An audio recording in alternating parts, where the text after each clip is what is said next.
শুভ বিকেল বন্ধুরা। আমি এখন এসেছি আমার ঠাকুর ঘরে। না, ঠাকুর দিতে আসিনি, ঠাকুরকে আমি ভোরবেলায় সকালবেলায় ঘুম থেকে উঠে দিয়ে দিয়েছি কাপড় জামা ছেড়ে। এখন আমি এসেছি ঠাকুর ঘরে। আজকে ঠাকুরের সমস্ত কাপড়, ঠাকুর ঘরের ধুতি সব কেচেছি। তো এগুলো এখন আমি সব তুলে রেখে গেছিলাম যখন মেঘ করেছিল বলে। এখন ওগুলোকে আমি পাঠ করব, তাই জন্য ঠাকুর ঘরে এসেছি। এই যে এখানে সব রেখে দিয়ে গেছি ঠাকুরের ধুতি, মানে এই ধুতিটা পরে আর কি আমার বর ঠাকুরকে দেয়। ঠাকুরের সমস্ত কাপড় এগুলো সব রেখে দিয়ে গেছি, এখন এগুলো পাঠ করে রাখবো। তো চলো এগুলোকে সব পাঠ করে ফেলি।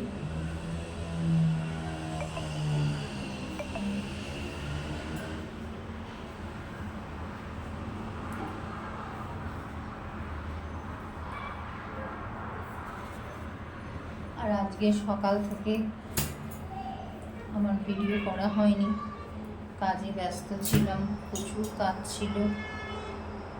আমাকে যে সহযোগিতা করে সে আজকে আসেনি, তো তার জন্য আমার 3 তলা থেকে 1 তলা পুরো ঝাড় দেয়া, সমস্ত ঘরের কাজ সবটাই একা হাতে করতে হয়েছে।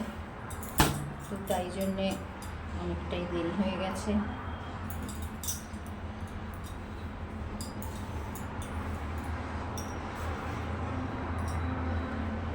তো চলো এই জামা কাপড়গুলো পাঠ করে ফেলি ঠাকুরের। জামা কাপড় নয়, আসলে এই কাপড়গুলো না আমি যেখানে ঠাকুর রাখি সেখানে পেতে ঠাকুর বসাই, ঠিক আছে? তো চলো তোমাদেরকে আমার ঠাকুরগুলো একবার দেখিয়ে দিই। আমার ঠাকুর এখানে রয়েছে লক্ষ্মী গণেশ, এখানে রয়েছে আমার গোপালের ছবি, এখানে রয়েছে বাবা মহেশ্বরের ছবি, আর এটা হচ্ছে শিবের ওই শিবলিঙ্গ টাইপের, আর এখানে রয়েছে জগন্নাথের ছবি, এটা হচ্ছে তিরুপতি ঠাকুরের ছবি, আর এটা তো তারা মার ছবি, বুঝতেই পারছো। আর এটা হচ্ছে কন্যাকুমারিকার ছবি। আমার বাবা মারা কন্যাকুমারিকা গিয়েছিল, সেখান থেকে এনে দিয়েছে। আর এটাও একটা কালীর ছবি, এটাও একটা কালীর ছবি। আর এই লক্ষ্মী গণেশটা হচ্ছে এবছরের অক্ষয় তৃতীয়ায় নতুন পুজো করলাম। আমাদের মায়ের মন্দিরে পুজো করাতে নিয়ে গেছিলাম, সেই ভিডিওটা আমি তোমাদের সঙ্গে শেয়ার করেছিলাম, তোমরা নিশ্চয়ই দেখেছো।